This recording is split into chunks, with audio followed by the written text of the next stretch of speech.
स्वरांजलि संध्या भजन और देशभक्ति गीतों से ओत-प्रोत दुल्हा बने हैं बाबा उज्जैन की नगरी में। प्रस्तुति सुरांगन म्यूजिक ग्रुप उज्जैन। 26 जुलाई 2023 बुधवार को शाम 7 बजे से संकुल हॉल कालिदास अकादमी में। आयोजक दैनिक अवंतिका। उज्जैन से जुड़िए, अवंतिका पढ़िए। तो याद रखिए, स्वरांजलि संध्या 26 जुलाई को 2023 बुधवार को ठीक शाम 7 बजे से। स्थान संकुल हॉल कालिदास अकादमी उज्जैन।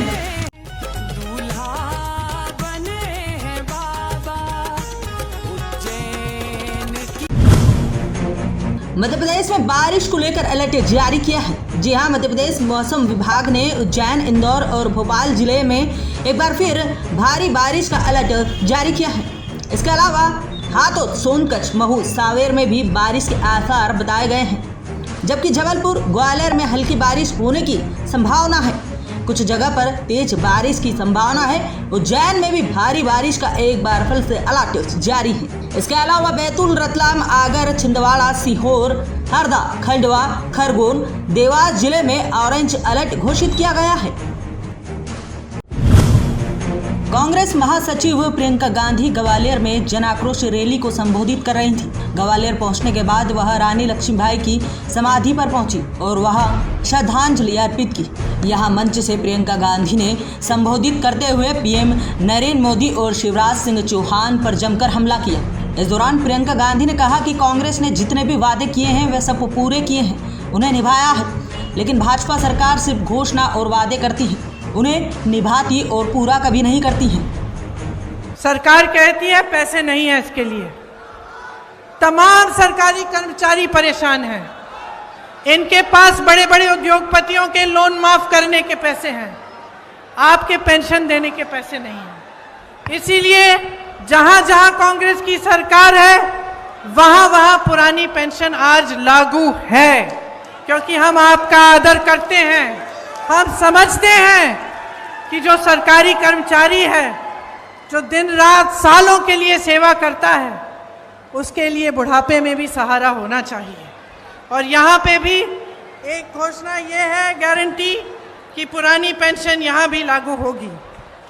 छत्तीसगढ़ में कांग्रेस की सरकार है, 2600 रुपये धान मिल रहा है। हिमाचल में हमारी सरकार है, वहाँ जो वादे किए उनको पूरा करने का काम शुरू है। कर्नाटका में कहा था कि महिलाओं को बस में यात्रा मुफ्त में मिलेगी, आज महिलाएं मुफ्त में यात्रा कर रही हैं। इंदौर शहर के परदेशीपुरा थाना क्षेत्र में दबंग पुलिस ऑफिसर पर एक बदमाश ने चाकू से हमला कर इस दबंग जवान को बुरी तरह घायल कर दिया। दरअसल मामला कुछ ऐसा है कि कुलकर्णी के भट्टे इलाके में 3 बदमाश चाकू लहराते हुए बदमाश दहशत का माहौल बना रहे थे। यहाँ पर पुलिस जवान पेट्रोलिंग कर रहे थे। इस दौरान बदमाश इस तरह की वारदात को अंजाम देते हुए नजर आए। इस पर दोनों ही जवान इन तीनों बदमाशों के ऊपर टूट पड़े। इस दौरान 2 बदमाश एक तरफ भागे और एक तरफ एक बदमाश भागा, जिसके हाथ में चाकू था। इस पर एक जवान ने उसको पकड़ने की पूरी कोशिश की और अपनी जान दांव पर लगा दी। इस दौरान बदमाश ने मौका पाकर पुलिस जवान पर चाकू से हमला कर उसे घायल कर दिया। बताया जा रहा है दबंग पुलिस आरक्षक रोशन यादव है, जिन्होंने अपनी जान की परवाह किए बिना ऐसा हथियार लिए ऐसे बदमाश के ऊपर वे टूट पड़े। हालांकि घायल पुलिस जवान को अस्पताल में भर्ती कराया गया है। यहाँ जैसे ही परदेशीपुरा थाना प्रभारी को इस वारदात की सूचना लगी, वैसे ही थाना प्रभारी खुद मौके पर पहुंचे और बदमाशों की तलाश करना शुरू कर दी। इधर क्राइम ब्रांच सहित आला पुलिस अधिकारी भी सक्रिय हो गए। इसी बीच 2 बदमाशों को राउंड अप कर लिया। बताया जा रहा है तीनों ही बदमाश सीहोर के रहने वाले हैं, जिसमें से एक बदमाश का नाम ऋतिक है, जिसकी उम्र 21 साल है, और दूसरे का नाम हर्ष है, जिसकी 19 वर्ष आयु होना बताई जा रही है। अन्य आरोपी जो फरार है वो नाबालिग है, जिसकी पुलिस सरगर्मी से तलाश कर रही है। में टोटल 3 आरोपी हैं, जिसमें से 2 देर रात को अरेस्ट हो गए हैं। एक आरोपी अमन अभी बाकी है, वो भी सीहोर का रहने वाला है, और ये तीनों ही सीहोर से यहाँ आए थे। और ऋतिक जो है उसके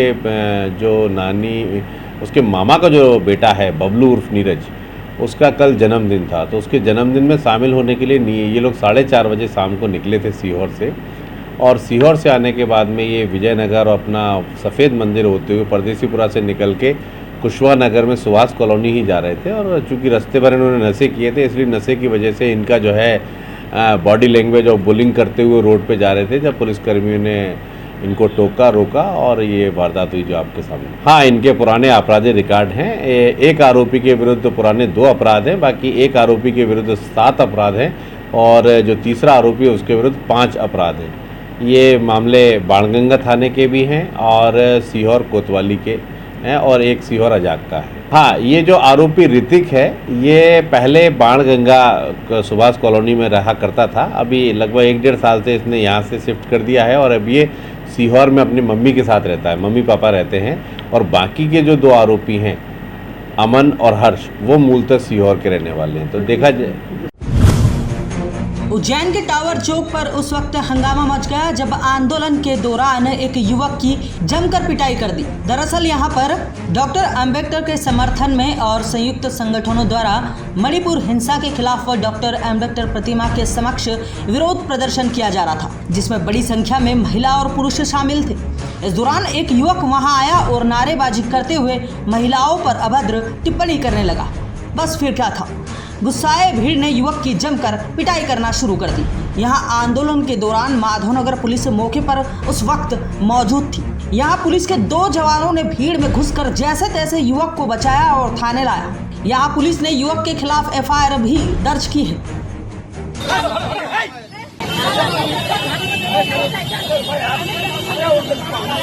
मणिपुर में हुई घटना के विरोध में अंबेडकर संगठन के कुछ व्यक्ति महिला और पुरुष ज्ञापन दे रहे थे, नारेबाजी कर रहे थे। उस बीच में एक व्यक्ति वहां पे चला गया था, कुछ नारेबाजी कर रहा था, तो उसको थाने पर अभी बिठाया है। तो इन लोगों के द्वारा एक आवेदन दिया गया है, जांच कर रहे हैं।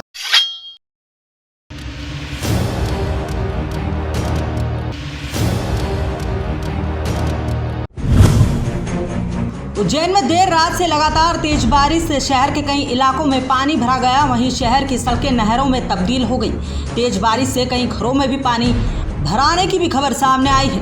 हालांकि सुबह होते होते कई सड़कों और इलाकों में पानी उतर चुका था, लेकिन यहाँ तेज बारिश के चलते महाकाल मंदिर में पानी भरा गया।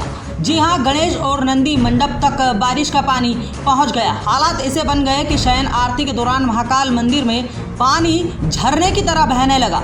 इस दौरान मंदिर के अंदर श्रद्धालु काफी बड़ी संख्या में मौजूद थे। इधर लगातार तेज बारिश के चलते शनिवार को अलर्ट के बाद कलेक्टर ने नर्सरी से 12वीं क्लास तक के शासकीय अशासकीय विद्यालयों के विद्यार्थियों के लिए अवकाश घोषित कर दिया है। वहीं गंभीर नदी में लगातार बढ़ रहे पानी की आवक से बांध के गेट नंबर 3 को 50 सेंटीमीटर खोला गया।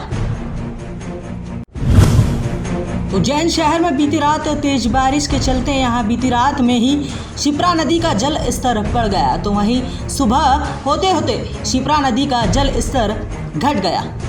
यहां शनिवार सुबह शिप्रा का जल स्तर आरती स्थल के घाटों पर रहा। घाटों के बाहर का पूरा पानी उतर गया था, लेकिन शिप्रा धर्मराज मंदिर के सामने वाला पूरा हिस्सा नदी की गाद से ढक गया। इन दिनों सावन मास में एक अधिक मास भी चल रहा है। ऐसे में शिप्रा नदी देव स्थलों में प्रतिदिन सैकड़ों की संख्या में श्रद्धालु यहाँ दर्शन करने आते हैं और स्नान भी कर रहे हैं। इस ओर साफ सफाई को लेकर नगर निगम का कोई इतना ध्यान नहीं है। काम तो चल रहा है, लेकिन सिर्फ खाना पूर्ति।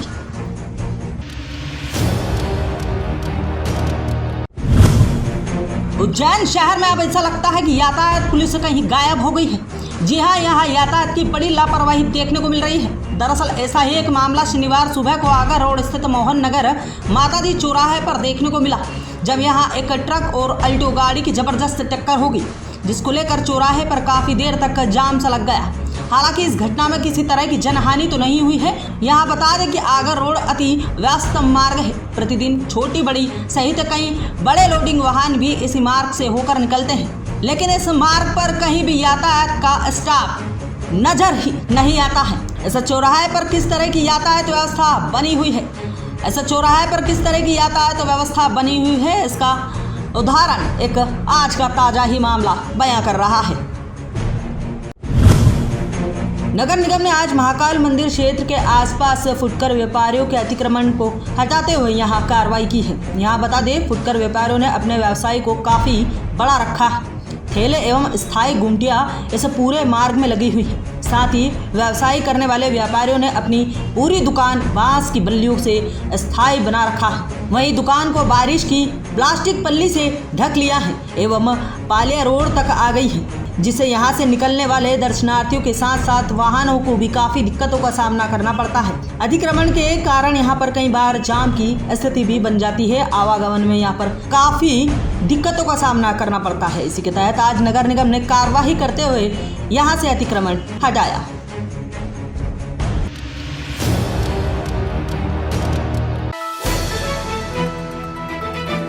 सुसनेर में शनिवार को स्थानीय मीडिएशन सेंटर पर न्यायाधीश पंकज कुमार वर्मा एवं स्थानीय न्याय विभाग समस्त न्यायालय स्टाफ द्वारा वृक्षारोपण का आयोजन रखा गया। साथ ही इस अवसर पर विधिक साक्षरता शिविर का भी आयोजन किया गया। इस अवसर पर न्यायाधीश पंकज कुमार वर्मा के साथ न्याय विभाग के कर्मचारी नायाब बड़ी संख्या में मौजूद थे।